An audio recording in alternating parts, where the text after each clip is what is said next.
2023 breakouts. Every single podcast you listen to is going to tell you about this sleeper that's going to be a league winner. You are getting shilled nonstop, 24/7 to buy Puka Nacua. And who else? Who's everyone pushing up the boards nowadays? Justin Ross and Deneric Prince. These are some of these some of these training camp darlings. It's always with the Chiefs offense. It's like, which guy is actually going to be like an actual person here, but yeah, we'll see. And then it ends up being the 31-year-old Jerick McKinnon, who is the league winner. But shocker, when we're trying to find breakouts in 2023, I think it's interesting to take a look at previous breakouts from years past. And when you do that, you kind of see a pattern. You start to see individual running backs, wide receivers, quarterbacks that are kind of repeating the same patterns historically, and they kind of fill the role of an archetype. So what is an archetype? They are types of players and situations that have historically proved to happen in fantasy year over year. For example, each season it feels like a rookie wide receiver breaks out in a big way at the end of each year after toiling in obscurity for the first 8 to 10 weeks. Think Christian Watson in 2022, Amon-Ra St. Brown in 2021, Brandon Ayuk in 2020, and A.J. Brown in 2019. These were all promising rookies who were thrust into bigger roles at the end of the season and provided fantasy managers league-winning upside. If we're able to compare their situations with current later-round picks with upside this season, we could try and find similar receivers and similar situations that we think could hit at the end of each season. So that's an example of a really popular archetype. We have a bunch here to go through. It's going to be a great episode. Starting off at the first archetype, it was the one we just used as example. It is the late season rookie breakout wide receiver. So I've got a list of about 5 or 6 late round redraft wide receivers that I think could hit. I don't have Jordan Addison on this list. I don't have Quentin Johnston. I think they're going a little bit earlier in drafts to qualify. I'm thinking about rounds like 9, 10, 11, 12, 13, for example.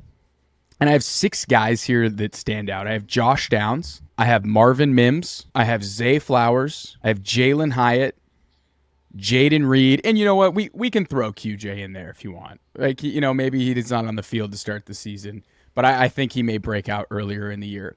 But if you're looking at these lists of wide receivers that are rookies, which one is standing out to you as a guy that could potentially have that Amon-Ra St. Brown, Christian Watson breakout at the end of 2023?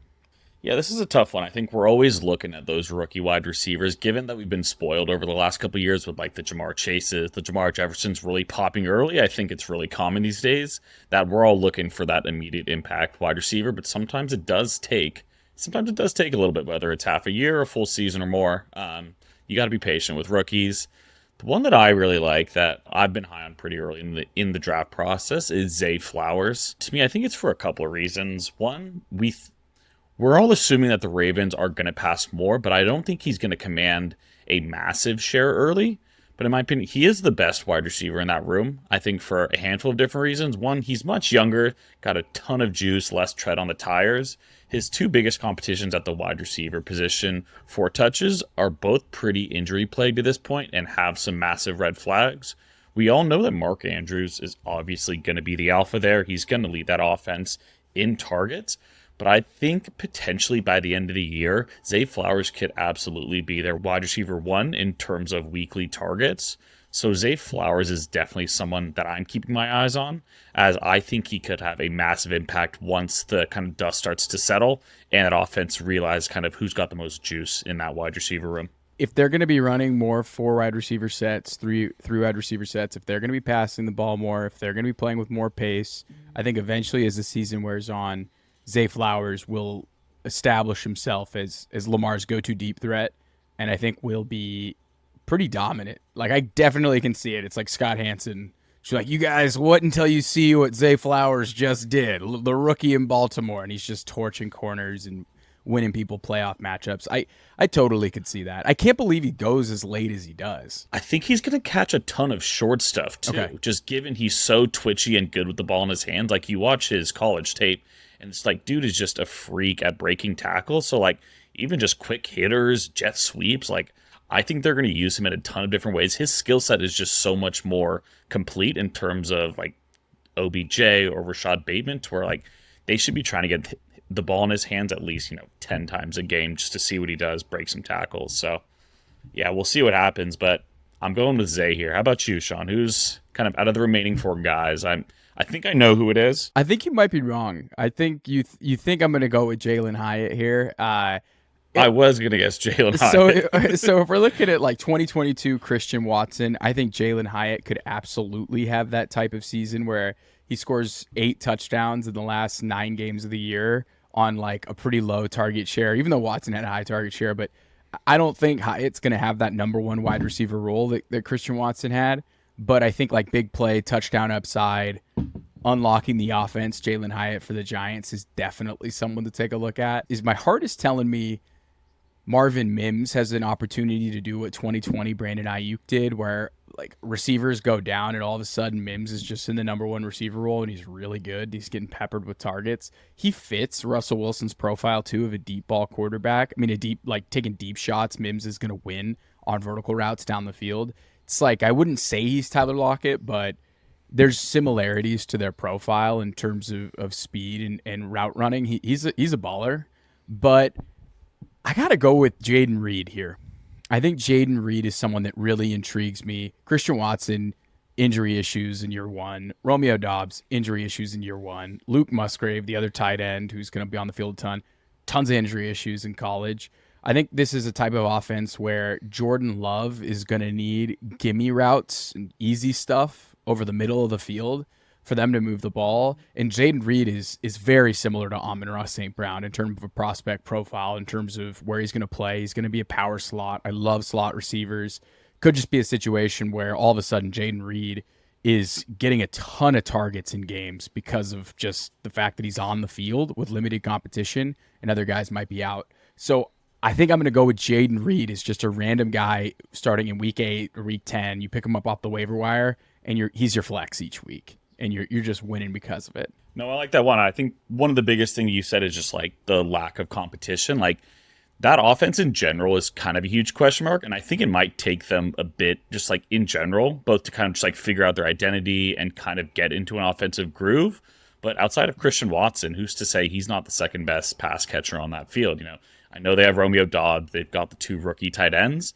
But to your point, Jayden Reed could definitely step into a handful of targets on a weekly basis, stepping into that kind of second part of the season. I kind of look at him pretty similar as Zay Flowers, funny enough, when like you look at their size and their ability to do things both inside and outside of the numbers. I think those are both pretty fun picks, as I think both of those offensive coordinators should be looking to get those playmakers the ball in their hands and get them into space, as I think they're both going to be super fun to watch. The next archetype I'm looking at is a sophomore wide receiver who breaks out after a strong finish to their rookie year. Some of these names similar to what we just called out. I have A.J. Brown in 2020, Amon-Ra St. Brown in 2021, Michael Thomas in 2017 had a massive sophomore season after a really strong finish to his rookie year. I have 3 names here. I have Christian Watson, obviously set the world on fire with what he did at the end of the year. We have Drake London, who had a 30% target share once Kyle Pitts went down.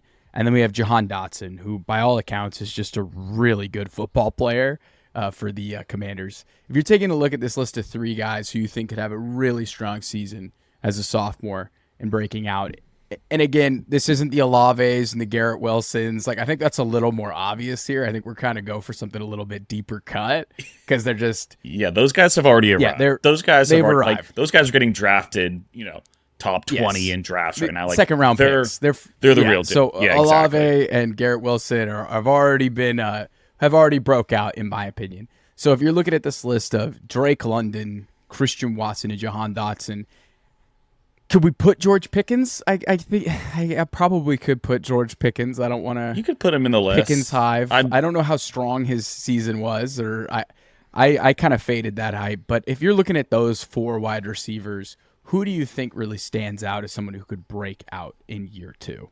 This is a tough one for me. I could kind of go any way here. I think Christian Watson obviously has like game-breaking speed.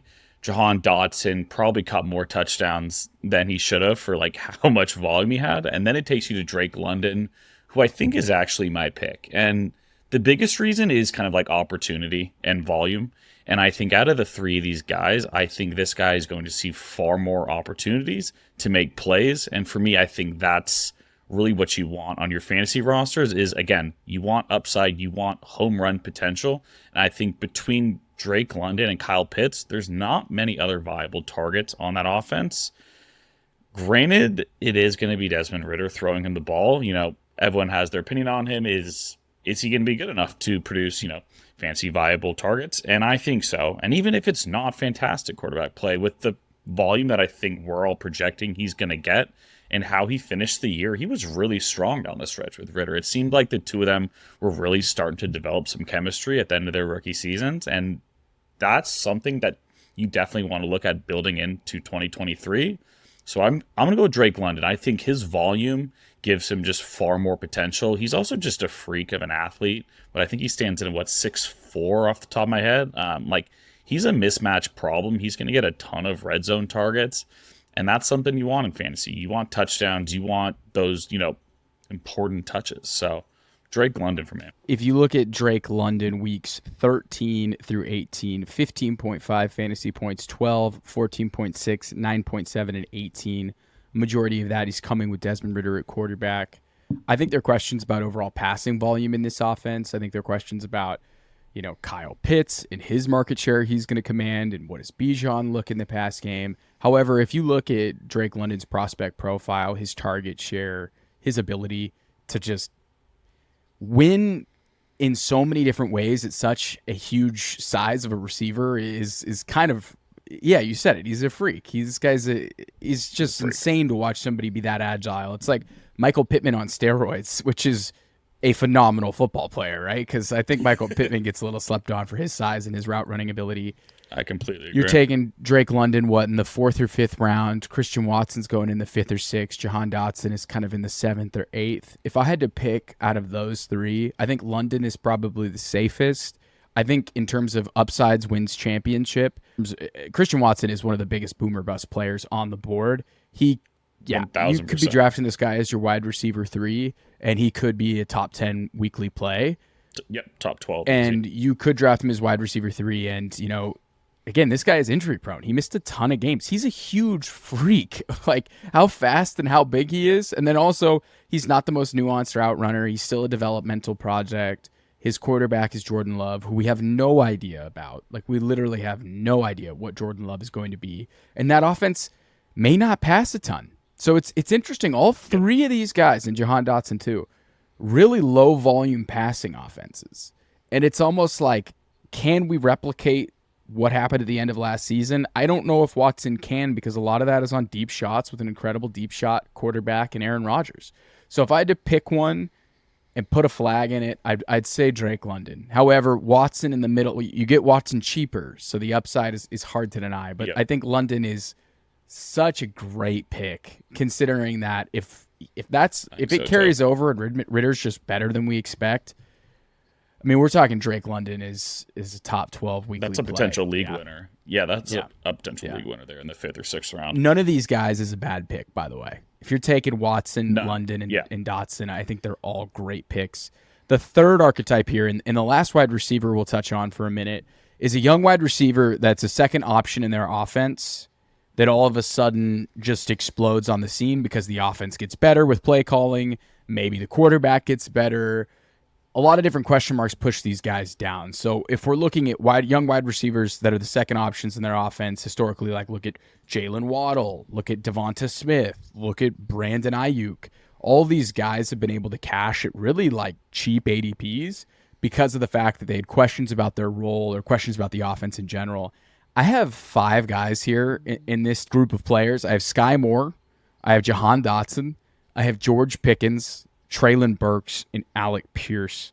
Looking at these 5 wide receivers, which one of these that's kind of a risky fantasy asset, outside of maybe Dotson, he seems a little safer. Which out of these 5 do you think really breaks out and is a borderline wide receiver 1 or like mid-tier wide receiver 2 as the second wide receiver in their offense? This is a hard one. I'm between 2 people, I think, for different reasons, and I kind of want to touch on both of them just a bit and then kind of give my final verdict. So the first would be Sky Moore. We're always trying to find like the next wide receiver in that offense. It's like beside Kelsey, like someone else has to be like extremely fantasy relevant. Last year, that wasn't so much the case with the first year outside of Tyreek Hill, but it just feels like going into year two, like the buzz around Sky Moore feels a little different. I know last year, like we were kind of holding on to this dream that like Sky Moore was going to step in right away, and that's really not the Andy Reid style, especially like a small school guy. Like you're not really going to come from a small school like that and immediately contribute in that type of offense. But just given the volume with Patrick Mahomes as your quarterback, like how would you not want to take a swing on what could potentially be their wide receiver one? It's just like there's so much upside with him. So the passing volume is why I think he's so exciting. And then the second one would be Treylon Burks. This is obviously going to be a much more run-heavy offense, but Ryan Tannehill is no bum by any means. That's still an extremely competent quarterback, especially something like the wide-open play-action shots that type of like run-heavy offense gets to them. I know Hopkins, too, a lot of people see as more of a hindrance to him, or I kind of see it the other way. I think like they didn't really have a second wide receiver to start with, so I think this only helps him out. He probably gets better matchups as a result, and he just gets to learn under, one of the most exciting wide receivers, the past half decade or so. So I like Treylon Burks a lot. I think the volume is like the biggest red flag here, but everything from training camp is like this guy's moving different this offseason. Like he really worked on his body and is, really playing well this training camp. So it's a toss-up. I'm personally leaning Treylon Burke. I think it's a safer pick in terms of like floor and ceiling, whereas I think Sky Moore could absolutely boom. But I think Treylon Burks is stepping into a pretty bona fide wide receiver 2 there role, which could be pretty opportunistic for him.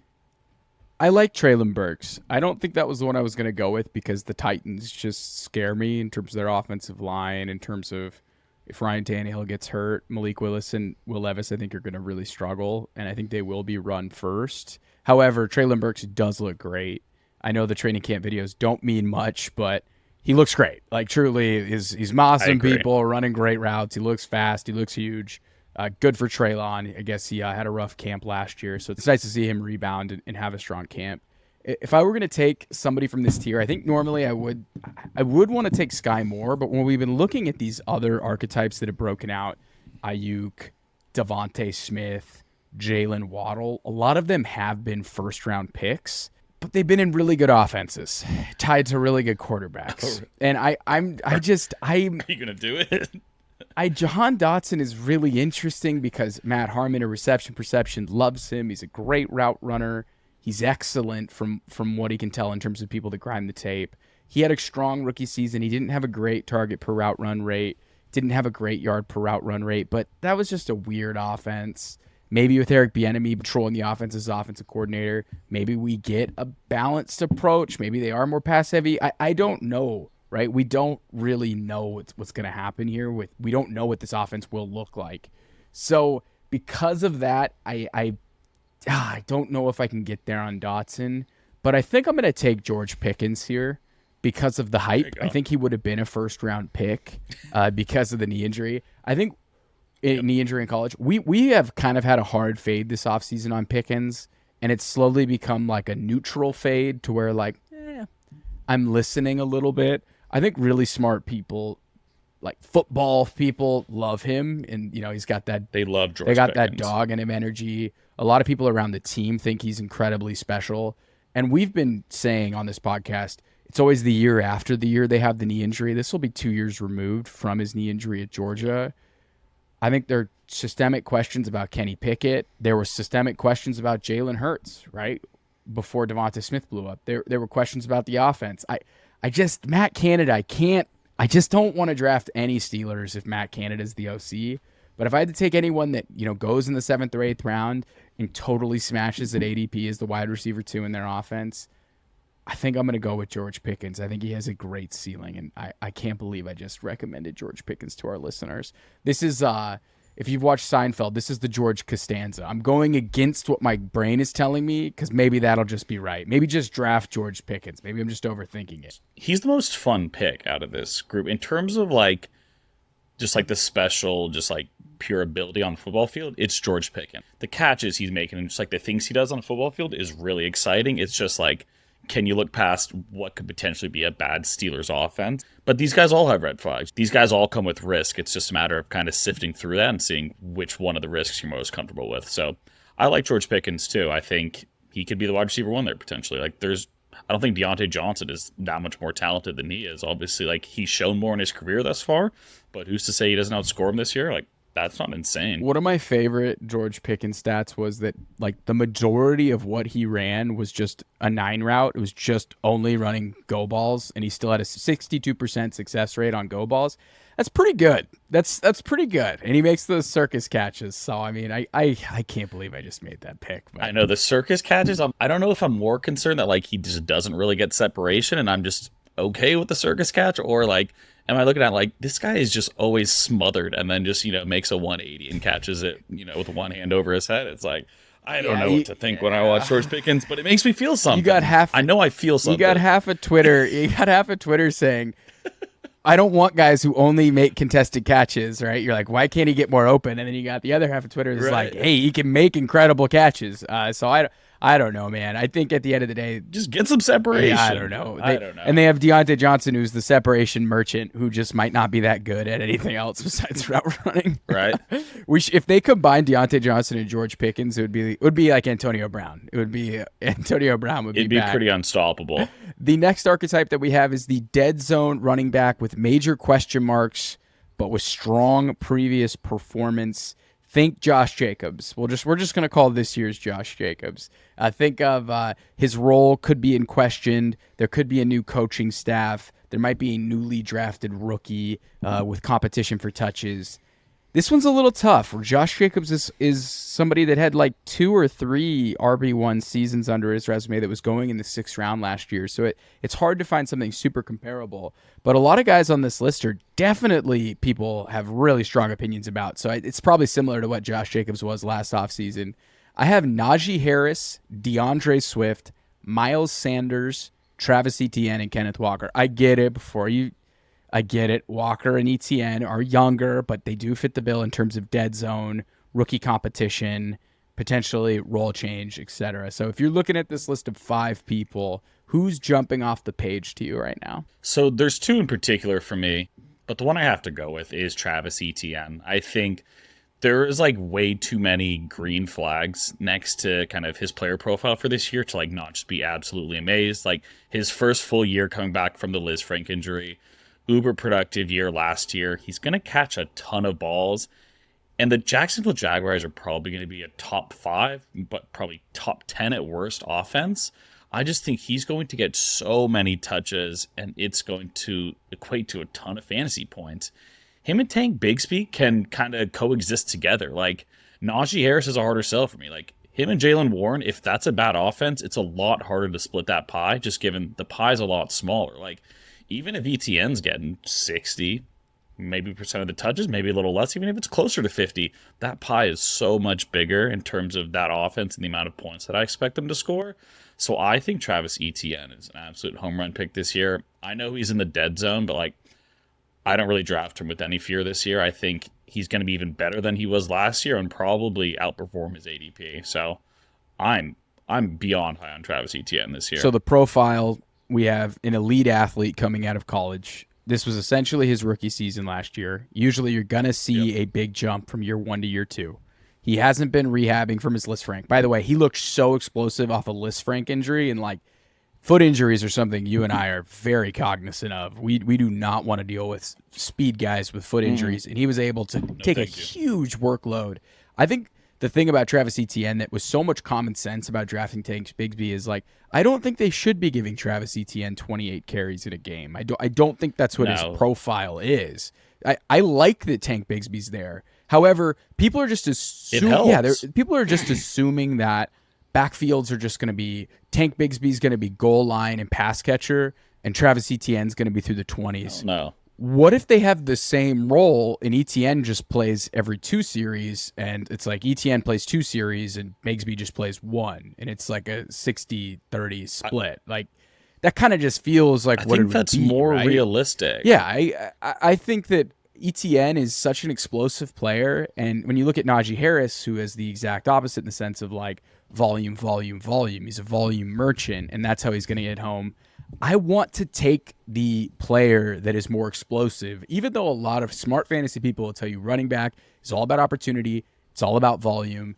But we saw several slow sloths at running back lose work towards the end of the year. And I just don't think ETN is going to lose work because he's slow. He might lose work because maybe his hands aren't as good as Bigsby. Maybe he isn't as good in the red zone. But today, I saw this on NFL Beat Writers with Twitter. ETN got like the first 3 red zone carries today at training camp, and he scored all 3. So, you know what? Maybe the narrative's busted. Maybe the narrative's busted. I love that. I don't think I saw that. I don't think I'll go with ETN in this category. I'm really torn between Miles Sanders and DeAndre Swift, 2 guys that have been historical RB2s, right? That I think fit the mold of question marks, role change, how do we think they're going to be deployed, and then eventually they're just really good. I was all the way out on Miles Sanders, and it's like with each passing day, I'm starting to really open up to this idea that maybe this coaching staff isn't lying. Maybe they do want to feature him. They did just pay him a ton of money, and maybe this O-line is decent and this offense is okay. And Miles Sanders, you draft him in this 5th, 6th round, and he actually is a borderline RB1. And then DeAndre Swift, it's really simple. What if DeAndre Swift just finally has the role we thought he would have in Detroit on a consistent basis in one of the best offenses in football? So I think because I'm always chasing upside, I think I'm going to go with DeAndre Swift as this year's Josh Jacobs. I think that he's just such an explosive player.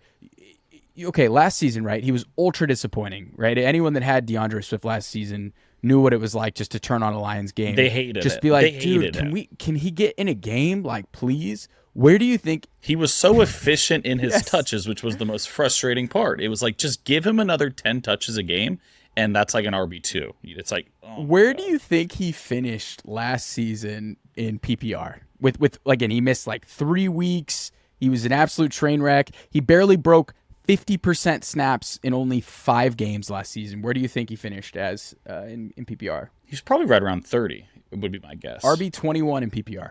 Yeah, but like you would have thought he was the worst running back on the planet the way like people have spoken about it. It was like if the volume increased by even 10, 15%, yeah, like we're looking at a top 15 finish in pretty like relatively low amount of touches and snap percentage. I know the bear case is he's not going to catch the ball as much. Well, Jalen Hurts did target running backs when he was a rookie, and he did do it in 2021. You don't target running backs that aren't as good as Devonta Smith and A.J. Brown and Dallas Goedert. But when you have a real weapon, maybe you target them. So he's a boomer bust guy for sure. I think Miles Sanders is safer, but I think DeAndre Swift's somebody in the middle rounds that has that league-winning upside that's similar to Josh Jacobs. I wouldn't be shocked if DeAndre Swift has like a monster season, like truly, truly monster season. Yeah, I agree. I'm targeting all 4 of these guys outside of Najee, but we've already ripped on Najee. It just feels like the ceiling isn't that high for him. These other 4 guys, though, it's like between volume, PPR ups, like there's so much to like about these other 4. And then like Najee, it's like he might not even be the best running back in that running back room anymore. But I don't know, man. That's what we were saying about Josh Jacobs. We were saying Zamir White and Amir Abdullah and Josh. This is worse. This is way worse. But Josh McDaniels never deploys one running back only. Like we had this such a bulletproof bear case against Josh Jacobs, and then but the bear case against Najee Harris is slow. Kind of too big. I wouldn't say fat, but like he put on too much muscle last offseason. It definitely slowed him down. Jaylen Warren is lurking, and he's lost his pass down role. He's good. He's good. Najee Harris was RB3 in 2021 because of that pass down role. I don't think he has it anymore. If you told me his pass down role comes back, sign me the fuck up for Najee Harris if he's getting 6-7 targets a game again. I mean, that's easy money. But without that pass down role, he is a slower version of Travis Etienne and a worse offense who might score more touchdowns. I don't, but maybe that's why he probably is this pick. Maybe that's why, because we're so out on him. But yeah, I don't know. I'm okay to get burned. It's just one of those guys I'm okay to get burned on. Okay, so the next archetype we have is later rounds. Think like 8, 9, 10. Sophomore running back who pops with an expanded role. Think David Montgomery in 2020. What was it, 2020? DeAndre Swift in 2021, Rhamondre Stevenson in 2022. These were guys that went crazy at certain points in their respective seasons as sophomores. This list might be one of my favorite lists in all of these guys. I really like. I have Dameon Pierce, James Cook, Rachaad White, Brian Robinson. Jerome Ford might be seriously hurt. I don't. Well, we're recording this. What, he pulled a hamstring today, I think. We're recording this Monday the 7th. This is coming out Thursday for everyone. Jerome Ford, we don't know his status, but I have him here. And then lastly, we have Jaylen Warren. Looking at this 6, which one of these guys do you think just really goes off in an expanded role?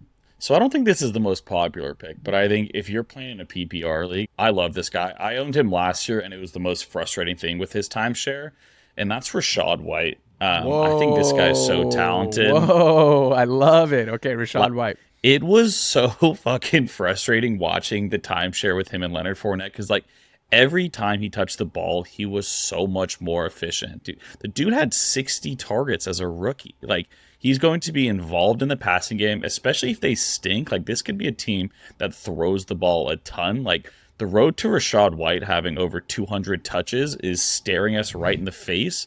And you're getting him, what, in the 6th round or so? Sean Tucker. Sean Tucker, UDFA or Chase Edmonds or who? And their running back room is bad, dude. I don't see it. Also, he's wearing number 1 this year, which is like, that's exciting to me. I'm like, I like an exciting, fast-looking number. But Rachaad White, I just think, like, again, you're looking for volume with your running backs, especially if you're in a PPR league. You're telling me I'm probably like 50 catches on top of 150 plus carries? That's going to equate to good production. Sorry. It just reminds me of like a James Conner type player. He doesn't really need to be in a good offense to provide for me. He's going to touch the ball multiple times every drive, probably stumble into a touchdown or 2 every week. It's like, I'm okay with them being bad. Rachaad White can still really exceed at ADP. I'm down for Rachaad White. Remember Keegan said he's the Bud Light version of James Conner, and our show got canceled after that. But yeah, it was crazy. I love Rachaad White. Who's your guy? I love Rachaad White. I think that okay, so I've read some prospect profile. I mean, I've read some profiles on him about his year 1 because it was bad, right? It was not efficient. That offensive line was terrible. Neither was Leonard Fournette. It was bad. Really weird offense. It's almost like throw that whole entire offense out last season in terms of just the Tom Brady 50-year-old man grandpa offense. I can't turn my back to the defense offense. So I like Rachaad White. I do. His range of outcomes, don't laugh at me.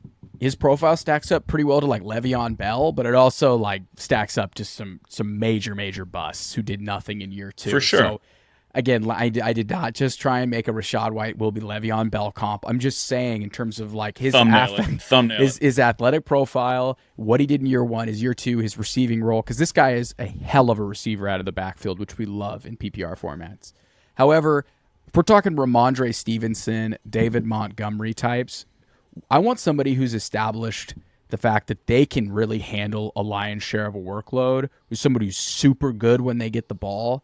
And I think I'm going with Dameon Pierce here. He's really similar to Rhamondre Stevenson. And remember, people said Rhamondre Stevenson didn't catch the ball, and then all of a sudden they started targeting him at a 16% clip, and it was like, whoa, this guy's actually a really fucking good receiver.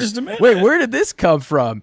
And Dameon Pierce was a good receiver out of college. He played in a boomer offense with like Lovie Smith. I don't even know who the offensive coordinator. That again, throw that season out. The fact that Dameon Pierce had like massive boom weeks, spike weeks in that offense should tell you everything. That was an offense set up to fail week in and week out with Davis Mills at quarterback, and Dameon Pierce was a weekly fantasy contributor.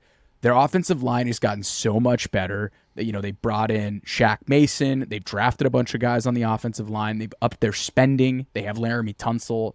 We all like C.J. Stroud. We think C.J. Stroud, it's going to take a little bit of time to develop coming out of Ohio State.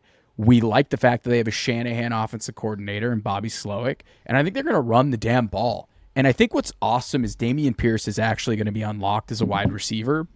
And the fact of the matter is a lot of people think that Devin Singletary, because he ran a lot of routes, is a good receiver. Devin Singletary is not that good of a receiver out of the backfield. He actually is a pretty good runner.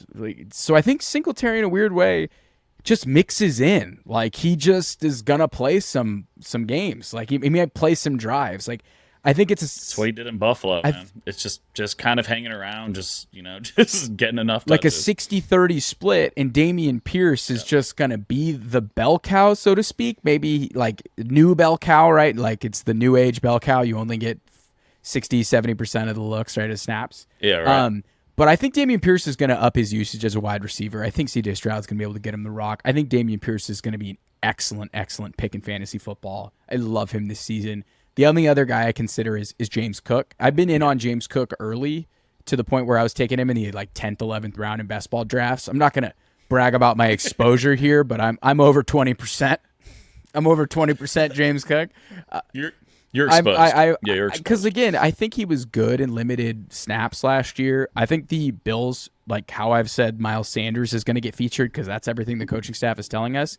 I think the Bills want James Cook to run away with this RB1 job, and I think he has every opportunity to do it. I think they do also. Do I think he's going to be a thumper? No, I think Damien Harris and Latavius Murray are definitely going to mix in, but James Cook as a year 2 running back definitely can pop, similar to Rhamondre Stevenson, right, where it's running back thrust into a receiving role. However, I think James Cook profiles as that wide receiver. Now, if James Cook can prove that he's going to stay on the field a ton and can be used with like 15, 20 plus touches a game, I mean, we're talking top 12 play. Like he has that kind of range outcomes in that offense. If he's catching passes, 1,000%. So those are probably the only 3 that I would choose from this category. I think the other 3 would need a lot to go right. Whereas I think the 3 we mentioned are going to have like the first shot at like being like the guys in their backfields. Whereas B-Rob, not as much. B-Rob's closer to 50-50, whereas Jerome Ford and Jaylen Warren need some things to really go right for them to really pop and, get significant volume. Half point PPR, give me all the B-Rob. Like, seriously, give me all the B-Rob. Full point, I still like him. No. I still like him, but we'll see. I definitely do think he got better after he healed from his gunshot wound that went through his leg. People love to forget about that one. The next archetype. Don't forget. The next archetype that I have here. The next archetype that I have here is the mid to late round Konami code QB who breaks out. Konami code, rushing quarterbacks. Think Josh Allen 2018, Kyler 2019, Jalen Hurts 2021, Justin Fields 2022. Usually these breakouts have like kind of a lull at the beginning of the year. Some were just flat out breakouts at the beginning of the year. But these are late round guys that are rushing quarterbacks. I've got 3 here, and one of them is like a complete dart throw. But I've got Anthony Richardson, I've got Daniel Jones, and I have Trey Lance. I'm not expecting Trey Lance to start. I've given my opinion on that a ton in the podcast. He might play because of injury. Who knows? But that's something to keep in mind, right? Because he could break out. He looks great training camp, and he is a Konami code guy. Between Anthony Richardson and Daniel Jones, I think this is a pretty easy layup in terms of the safest one. I think we're both going Danny Dimes here, right? Yeah. Yeah, because I would almost argue, like, he already broke out last year. I mean, Jalen Hurts broke out in 2021, right? Yeah, he was QB like 6. Daniel Jones, and then he jumped to QB1, right? So, yeah, that's fair. Because I would rather go with Trey Lance here, to be completely honest. Oh, nice.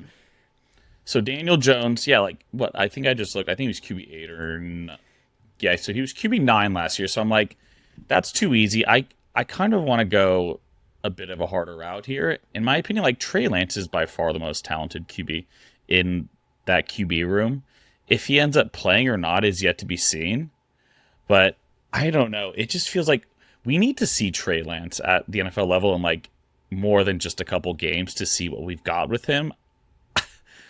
He's so talented, but like when you look at the arm strength, you look at the wheels, he's the total package in that room. If he ends up being the starter, like the sky's the limit. That is such a QB-friendly scheme. Like, he was already playing okay. Like, he wasn't incredible to start the year. Granted, like, he had the monsoon Chicago. Like 6 quarters. We know nothing about Trey. Exactly. Trey Lance has played 4 games. We know nothing about him. We know that so it's like not great, but like he's only played fucking 4 games. So we literally know. Yeah, the haters are like, he's been bad in the NFL so far, and it's like that's just not true. Like, we don't know anything yet. And in my opinion, like his ceiling is so much higher than any other QB there. It's hard to say if his ceiling is harder than Anthony Richardson. I think it is. Just given that the 49ers are going to be way better than the Colts. Anthony Richardson, unless he rushes for 700, 800 yards, is going to have a hard time kind of fitting this bill. So for that reason, I'm going Trey Lance. I think we need to give him a chance and really see what we've got with him. But there's a chance he just rides the pine all year or gets traded halfway through the year, which would be a bummer. As 49ers, ton of draft capital, really talented guy, and just may never end up getting his fair shot with the Niners. I think a team will absolutely with the Niners. He'll get a shot. I think a team will absolutely give him a chance. Why is it so hard to look up? Okay, cool. I think between Daniel Dimes and Anthony Richardson, it's like choosing my favorite son. I love both of these guys so much. Right. I think if you told me that Daniel Jones had the Jalen Hurts leap, like similar leap, like he's the quarterback that makes the leap after a good year, and it's like not Justin Fields. I'm sorry, we love Justin. This isn't sacrilege, but I'm just saying I wouldn't be that shocked if Daniel Jones is a top 3, top 4 fantasy quarterback this season with the increased weapons that he has, with the rushing upside. He's one of my favorite picks in all of fantasy. He's a reason why you go late round, in my opinion. I think I'm going to have to go Danny Dimes, but you said it. He kind of already broke out, so it feels kind of like cheating. I will say this. Yeah, it feels like a cop-out. I will say this, okay? With Anthony Richardson, this is from Hayden Winks, at Hayden Winks. There have been 8 rookie QBs with 75-plus runs. Here is where they would have ranked in fantasy points last year. Cam Newton, QB3. Robert Griffin, QB5. Josh Allen, QB7. Lamar Jackson, QB8. Russell Wilson, QB8. Kyler Murray, QB8. Vince Young, QB19. Deshaun Kaiser, QB23. So that's pretty good company. So that's something to keep in mind. I think draft both these guys. You want to win your fantasy league, draft Anthony Richardson and Danny Dimes. And then if Trey Lance gets an opportunity to start, you're picking him up on the waiver immediately. For sure. Immediately. This one, quickly, I think we like 2 of these guys, but I just wanted to call this out. Yeah. So yeah, we don't need to get too into this. So this is the QB who benefits from a new play caller. Think Aaron Rodgers 2019, Dak Prescott 2019, Tom Brady 2020, Matt Stafford 2021, Tua 2022, Trevor Lawrence 2022. These guys maybe got more weapons, better play caller, whatever, and they made a big jump in efficiency. I have 3 guys here. I have Lamar Jackson, I have Justin Herbert, and I also have Mac Jones. So I know that sounds crazy to say, but in two QB leagues, Mac Jones is like a full-time starter that you basically get for absolutely for free. I'm not going to plant my flag in Mac Jones, but I think all 3 of these guys should see a major jump in efficiency with a new play caller, with new weapons. I think all 3 of these guys are interesting. Really quickly. Yeah, I don't know. I don't need Mac Jones. Herbert and Lamar should both be top 5 QBs this year in their new schemes. They've both been right around it the last couple years anyways, but no, I don't need Mac Jones. In a 2 QB league maybe, but like I'm not dying to have him. It feels like he's a couple games away from getting replaced by Bailey Zapp potentially, so I'm like, I don't know. I'm not dying to have Mac Jones, even in a new system. I'm just saying he played in the same system. This is an offensive coordinator that got a ton out of Deshaun Watson. This is a quarterback that played with this offensive coordinator and Bill O'Brien in college. They're going to run a ton of RPOs. I'm not saying he's going to smash, but there's a case to be made. I'm just saying no one is talking about him. Like literally no one. And I am, again, one of the biggest haters of Mac Jones. It's on the record. It's in the record, okay? But I'm just saying, what if this offense is better than we think it will be? Just leave it at that. And you may fade it, that's fine, but it's free. I'm telling you, this offense is free in drafts, so just remember that. I'm going to go through some quick hitters here. I don't think we have to spend a ton of time, Aiden, but 8th archetype I have, veteran wide receiver who puts up big numbers out of nowhere. I mean, think Zay Jones in 2022. Think Devonta Parker in 2019, or was that 20? I forget what year it was, but that insane year he had. I think it was 20, maybe 19. Yeah, I've got a list of guys here, but who do you think is a veteran wide receiver that just puts up big numbers out of nowhere? Similar like Zay Jones, where you're starting him in your flex in the playoffs. Yeah, so I'm going to go with 2 guys here. I'm going to go with Darius Slayton as one. Who I think is kind of quietly getting forgotten about. I know the 3 of us are all pretty high on him. It's hard to kind of figure out what's going on with this wide receiver room, but Daniel Jones, has always been a big fan of Darius Slayton in terms of, targeting him, down the field, kind of all across the field. And the second would be, this one's biased for me too, but Chase Claypool. I think in terms of guys here, like Chase Claypool's kind of been forgotten about, and like he had 2 pretty awesome seasons to start his career. Has a slow year to start in Pittsburgh, goes to Chicago, banged up. Fields is banged up, trying to learn a new system, but pretty much everything out of their camp is like he's performing just about as well as DJ Moore in terms of catching balls all over the field, jump balls in the red zone. Like there's a pretty easy case to be made for Claypool catching 800 to 1,000 yards. He's probably their wide receiver 2 there, and what's expected to be a offense that takes a pretty massive jump. I think the Claypool hate has gotten a little out of control. It's a little off the rails. Way too far. Little off the rails. I've got a list here. I've got Isaiah Hodgins, DPJ, Jacoby Myers, Juju Smith-Schuster, OBJ, and Van Jefferson.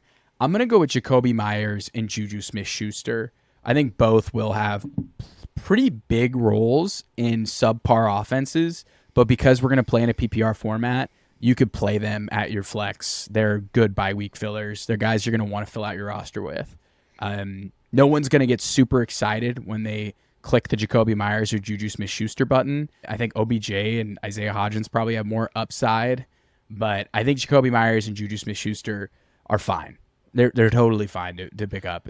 I like both of them. Like they're nice guys to have on your roster. Like they're just like nice, safe bench guys that like could absolutely slot and maybe perform above ADP that are like good, safe bets. Juju's one of the more underrated players. He was, again, I think Matt Hartman says this. His knee's concerning. He's played every single practice in training camp. So in best ball too, where you're just trying to find guys who can start each week, Juju's a great pick. Late volume too. He's going so late in draft. Next archetype I have is vet PPR back in a good offense who goes crazy.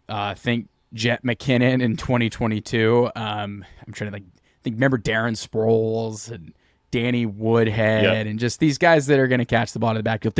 Remember J.D. McKissick in 2020. I mean, 2021, just absolute hero. You could play him in the championship. So I have a list of 4. I'm curious to know who's your like vet PPR back you're banking on this year? You know who I'm picking here because I think he's even more than a PPR back. It's Samaje Perine for me. I love Samaje Perine. I'm not very in on Devonta to start with, and looking what Samaje Perine did at the end of last year, I think he's going to get a ton of volume in this offense, both in the passing game, but just running the football. I think he's a super talented rusher. So I'm big on Samaje Perine. That's a guy that I'll absolutely be targeting late in drafts, especially if you go for more of a 0 RB build. I think this is a guy that's going to give you a ton of volume. Okay, I love that. We've been big Perine drafters. Huge guys. I originally had Clyde Edwards-Helaire slided in here, but I think Isaiah Pacheco's going to play, and that backfield's a nightmare. I think Clyde's like one of my favorite last clicks in best ball. If you watch our best ball drafts, you're going to do it, huh? You're going to do it. Just when I thought I was out, they roped me back in, and I've now heard some very smart people connected to the New Orleans Saints that say that Alvin Kamara has been miscasted in this thumper role. They've leaned on him too much as their base back, and that's why they've spent a ton of capital in Jamal Williams and Kendre Miller. They might even bring in Kareem Hunt. And I guess all of this is because they want to put Alvin Kamara back in the role that he excelled at for so long, and that was as a wide receiver out of the backfield. If Alvin Kamara is given his old role, you're getting him in the 9th or 10th round. Insane. But he showed so much decline. He was not good last year. You have got to have a massive risk appetite to do it. But in the 9th round, upside wins championships, dude. Where he finishes, it's. But you got to have a nice running back room going into this. He was not good. Or you've just got to be. He was not good last year. Not good at all. Like the last second half especially was dark, dude. It was like. I didn't get it. It did not get the usage. They were using him so weirdly, but Nick Underhill... They weren't using him very well. Nick Underhill of New Orleans Football had this whole long article about how they've been tracking him, and he's faster. He went to a new specialist to learn how to run again. All the buzz things I love, right? I mean, that's just pure, that's catnip to me. Like, you re-engineered your gait so you could be faster and play longer. That's the stuff that gets me They're leaving breadcrumbs for us. But again, if he is back in that wide receiver, that pass catching back role with Derek Carr, who will dump off to the running back. At round 9 ADP. I can't believe it. I can't believe I might be back in on Alvin Kamara. I did not expect to get here. This is weird. I'm not saying he's a target, but like maybe we're at the point of the offseason where I'm now I've seen so many narratives, I'm buying everything. Just overconsumed at this point. But I'm telling you, in the 9th or 10th round, I'm going to consider it. We just did a mock draft. If you haven't watched it, it's on our channel. It's great on YouTube. I did a 0 RB build, and I was like, I could go for a 3rd RB in Alvin Kamara. This would be pretty cool if I went that route. Honestly, like I'll just take the swing. Or we have 2 more here. Under the radar rookies with a huge roll out of the gates. Think Dameon Pierce last year. Think James Robinson. Just guys you're not really expecting. I'm not going all running backs here, but I have a bunch of tight ends. It's mostly tight ends and unheard of running backs. If you're going to pick one kind of under the radar rookie who has huge roll out of the gates, who are you going with? I think I'll go with Bigsby. I know we already talked about it a ton. Like, there's a ton of buzz around him. Like, they really like him. They drafted him there for a reason. There's plenty of touches to go around with him and ETN. I think he could definitely have, a dozen touches or so every week in that offense. I think, take Bigsby. Especially if you take ETN early, like, Bigsby is someone you should probably be handcuffing late in drafts in case something was to happen to either one of them. Yeah, I mean, if ETN gets hurt, if ETN gets hurt, I mean, Bigsby, smash. Yeah, that's a smash. He's definitely somebody that could be picked. I'm gonna go with these tight ends. I'm gonna go Sam Laporta and Luke Musgrave. I'm not gonna go Dalton Kincaid, even though I really like Dalton Kincaid. He's not gonna be. Like, again, he's competing with Dawson Knox. It's going to be, like, I think a slower ramp up for Kincaid. However, Sam Laporta and Luke Musgrave are going to be on the field for, like, every snap that they're healthy. There is a ton. Like, especially in passing downs, they're going to be on the field. Rookie tight ends usually don't hit for fantasy, but they used to say that about other positions too. Things are always meant to change. Sometimes you zig when you zag. I think these guys are pretty solid picks. You're going to get them very late in drafts. I like them. Like, they're both already playing a ton, whether that means, 80% like a snap share for them and like meaningful targets. I don't know, but I'm pretty big on both of those guys too. You take 2 of them, right? Maybe you take Laporta and then you take like a waiver wire guy and then you're just like, I'll figure it out. It's tight end. You might end up dropping both of them anyway, and they're going so late in drafts. For sure. Like, you're going for upside. Like, you might as like the upside's worth it for sure. You beat me to it. Last but not least, this is the tight end dart throw. This is the tight end who randomly scores a bunch of touchdowns, like 7+ touchdowns. Think Juwan Johnson in 2022. Hunter Henry scores 10 touchdowns in 2021. Robert Tonyan scores like 11 touchdowns in 2020. Jared Cook scores like 9 touchdowns in 2019. Who is the random tight end that's just going to catch a shit ton of touchdowns? I think I'm going to go with Higbee. Okay. I don't know. Again, outside of Cup, it's just like, sure, we've got Puka, our darling, and then you've got Van Jefferson, but it's like Matt Stafford and Higbee, we know they've already got really strong chemistry. That's a guy that I think just could see a ton of action. Now that I'm backing up, a ton of touchdowns is tough because that offense might be pretty bad. But I'm still going to stick to my guns here. Higbee's going to be good, and, like in terms of volume. And go with Higbee. Volume, Higbee's going to have it. The touchdowns might be tough, so I will like take a half a step back. But I think Higbee is going to be a super underrated kind of later round tight end that you can get for damn near free or on the waiver wire, depending on how many teams are in your league. I think there are 2 here. I'm going 2 tight ends tied to elite quarterbacks in elite offenses that should not see a ton of target share between the 20s. But once they get in the red zone, I think they will be useful weapons. The first one is Irv Smith Jr., who is on an Evan Ingram type. No, Evan Ingram was actually good, but he's on a kind of early round tight end, a first-round tight end who's busted. I think that he can finally have the breakout in his career now that he's tied to Joe Burrow. He's having a great camp. But in honor of Keegan Thompson, and I've never done this on this show, and the both of you do it on a weekly basis on our best ball drafts. I'm gonna pull the lever. I'm pulling the lever, baby. I think Tyler Conklin. Pull the lever, there it is. Tyler Conklin is like the definition of the tight end that catches 10 touchdowns. He's literally the definition. The guy was good whenever he's played with like decent quarterback play. He's good whenever he gets peppered with volume. He's like a year 4, year 5 guy. Year 4, year 5 guys break out and play well. And he's tied to Aaron Rodgers. And sure, are we super high on Rodgers this year? No, not really. But it's still Aaron Rodgers. Like, He's gonna throw touchdowns. Like he's gonna. And you named Tanyan in there it is, 2020. Big Bob Guess who's Tonyan. throwing the Yeah. rock? There he Yeah, is. there It he was is. like, dude, big body in the red zone. Like, dude, I think, attaching yourself to a good offense is a good bet to find that tight end that's going to, stumble in for half a dozen tutties or more. That's it. Those are our player archetypes. We've covered pretty much every single position. We've gone through a lot of guys that we think will break out in 2023. We're not calling this our league winner episode, right? But these are just guys to keep in mind when you're on the clock. Upside wins championships. Shout out Scott Barrett. But remember thinking about guys that could fill in archetypes of breakouts from years past. Thank you, everybody, for tuning in. We appreciate you. Keegan's not here, so Aidan, what do you love, man? What do you have to tell listeners? I love football. I love football. I love football. I love Scott Hansen. I love football, and I love the mean team. Every time. I'd literally take a bullet. I'd take a bullet for Scott Hansen. That guy. Scott, if you're listening, we would take a bullet for you. You are our hero, dude. We appreciate you. Until next time, everybody.